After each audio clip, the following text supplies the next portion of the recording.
Monday. We have all the big shots here today. On my far right, Kelly Cummings, Director of State Operations. My immediate right, Melissa DeRosa, Secretary to the Governor. To my left, Robert Meek, Budget Director. To his left, our esteemed Health Commissioner, Dr. Howard Zucker.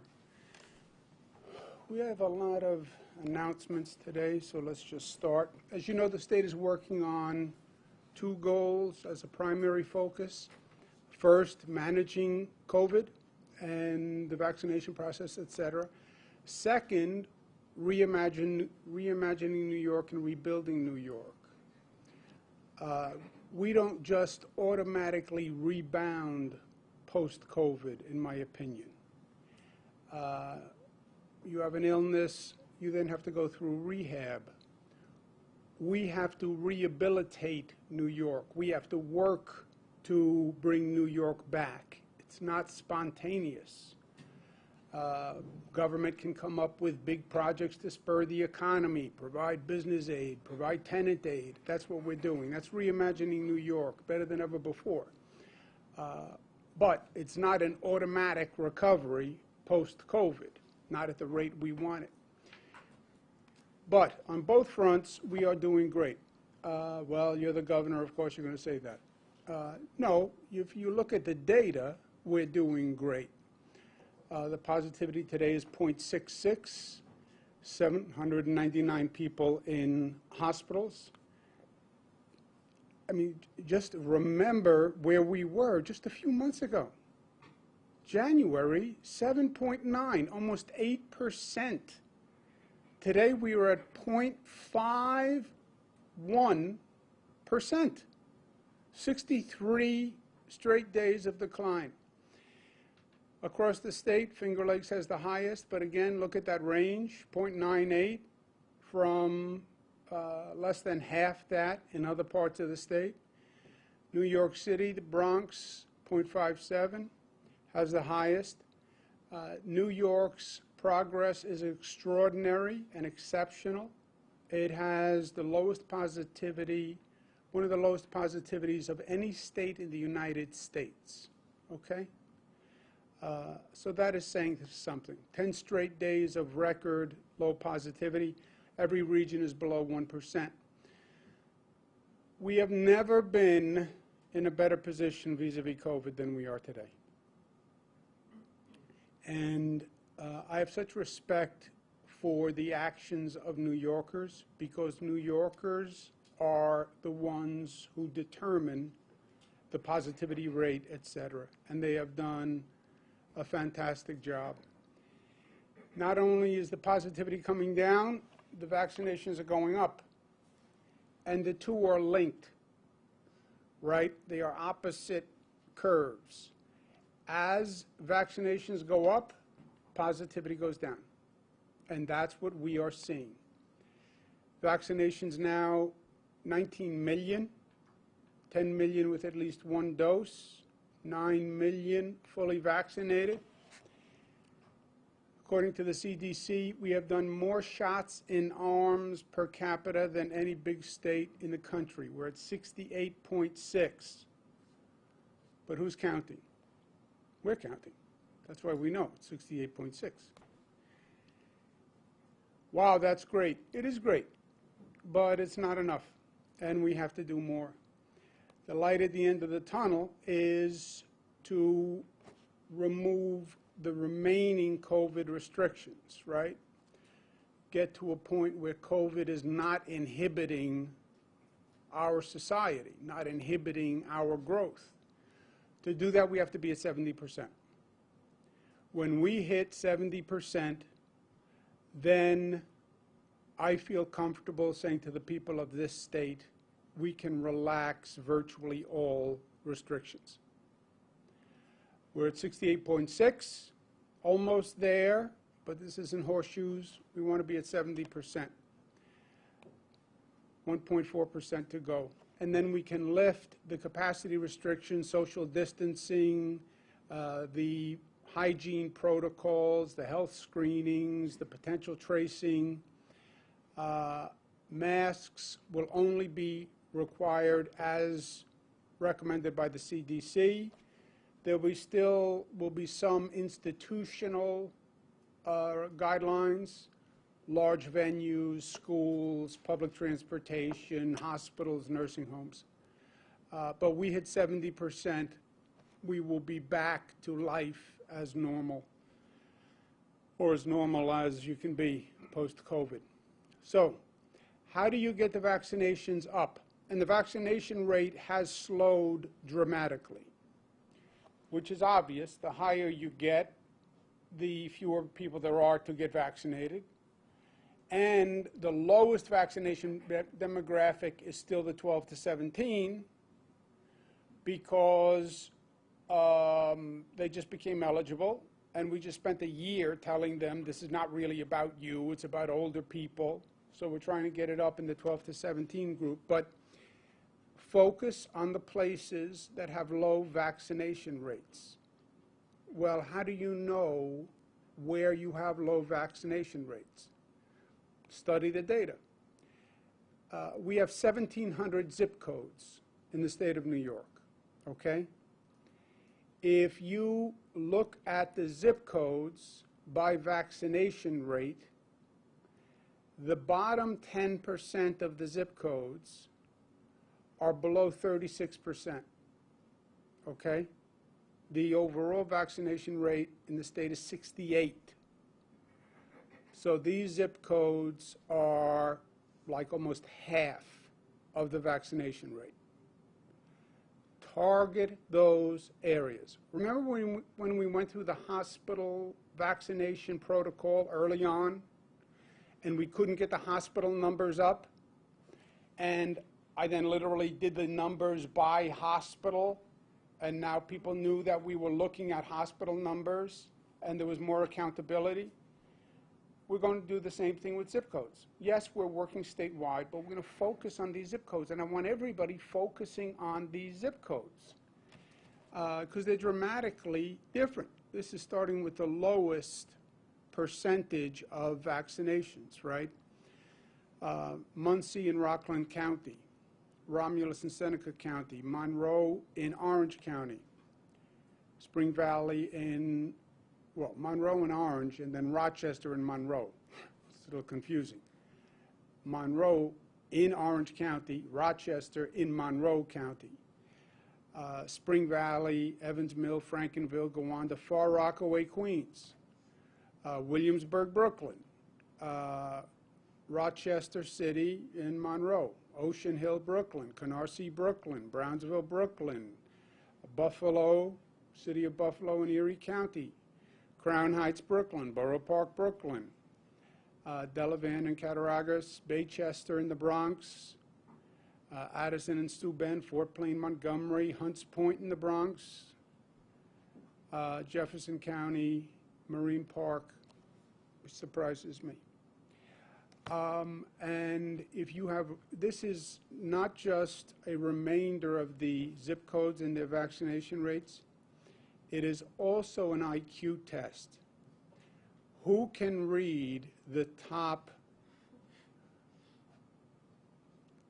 county or town? Anybody? Okay. Then you'll have to look at it on the website. We'll skip this chart. But that is the remainder of the zip codes of the 176, and we're going to be focusing on those. To the county health departments and local governments, I say, focus your resources there. That is where we have the greatest chance for advancement. And the local governments have the resources because the vaccination rate is way down. We don't have enough people coming into vaccination centers to justify having the centers open right now. We have centers open all day and 2, 3, 4 people show up. So redeploy those assets to these zip codes because that's where it can make a difference. On the issue of schools, the numbers show that the risk of transmission by children is extremely low, especially in this state, which has an extremely low positivity rate. You have states in this nation that have multiples of our positivity rate. We spoke with the CDC. They have policy guidance for schools nationwide.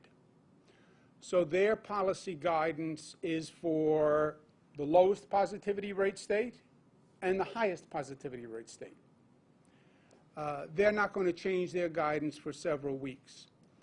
In New York State, we're going to modify the CDC guidance and allow schools to choose no mask outside for children. In other words, children wear masks in school inside. When they're outside of the school building, in recess, etc., it's hot, they're running around, but they're outside. There is no mandate for masks outside. We'll leave that up to the local school district. We spoke to CDC, and CDC has no objection to that and is fine with it. This will allow us to align camp and school guidance. To me, it's very important that people understand the logic between these decisions and that it's rational and based on the science and the data. We've asked people to do all sorts of extraordinary things. We've had all sorts of regulations, but I always could look right in the camera and say, this makes sense for the following reasons. We have a disconnect right now between the school guidance and the camp guidance. You send your child to camp, they don't have to wear a mask. You send your child to school, they have to wear a mask even outside. How do you square those two regulations? And I don't think you can. And that's important because if people don't think the rules are logical, then they're not going to want to follow the rules. So we're going to align them for schools outside. If you can go to camp and run around and play volleyball and not wear a mask, you in the playground in school, you can not wear a mask. Inside school is obviously different, and then it's up to the local school districts.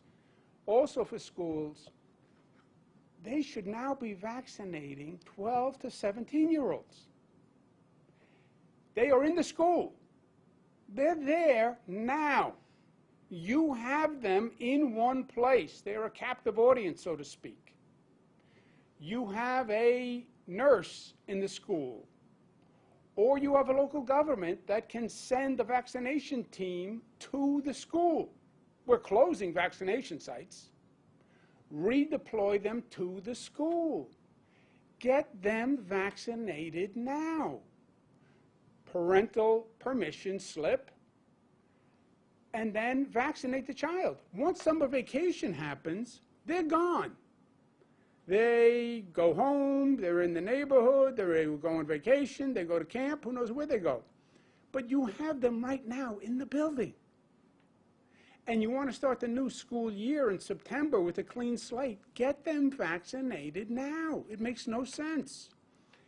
Connecticut did something called the Ferris-Bueller Day Off. Who remembers Ferris-Bueller Day Off?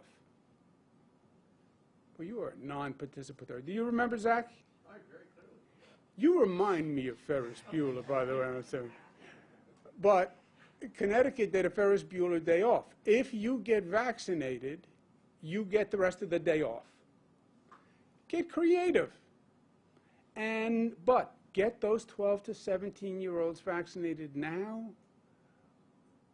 It will make reopening the schools much safer and much easier. And I think every school should be doing that right now. If they don't have a nurse, and if the local health department can't do it, the state will do it. But get it done now. It's a golden opportunity. And the world is open for the vaccinated. For the vaccinated. There are benefits of vaccination. Radio City Music Hall, 100% vaccinated. Sports teams are increasing the number of seats that they're going to have for vaccinated people. You want to go see the Nets? You want to see the Islanders? They're increasing the number of seats. I told you this was going to happen because the venue wants to sell more seats. And the unvaccinated section, you have to leave seats empty. Unvaccinated, you don't. So you see it at sports games. You see it at concerts. Empire State Building is doing something creative. They are offering people with Excelsior passes. The Excelsior Pass is the app that shows you got vaccinated. $10 off on observatory tickets. They're going to have exclusive access hours where people will know everybody there is vaccinated, which I believe is going to increase attendance because people will feel more comfortable. And then they're going to do a special event just for vaccinated people. And I think this is great. I want to say to people, get vaccinated, and there are benefits to vaccination besides the obvious ones. Yes, your health, your family's health, etc. Plus, it's a passport to fully enjoy life. Empire State Realty Trust is also doing something else, where if you have an Excelsior pass, they're going to make entrance into the office building much, much simpler and much easier. And they're going to be doing that with 11 buildings across the state. I recommend many office complexes follow this precedent. If a person is vaccinated, they are safe. I have no problem with a different set of rules for people who are vaccinated. We have to hit 70. When we hit 70, it's going to be a day to celebrate, and the restrictions will come off, and the Empire State Building will be blue and gold, and all the state assets will be blue and gold, and we can say, we did it. We did it. We went from the highest infection rate on the globe to one of the lowest positivity rates on the globe and to one of the highest vaccination rates on the globe. A turnaround story that has never been seen in this state. And we saved thousands and thousands of lives in the meantime. We do it when we do it together, and we will. And we're going to be better than ever.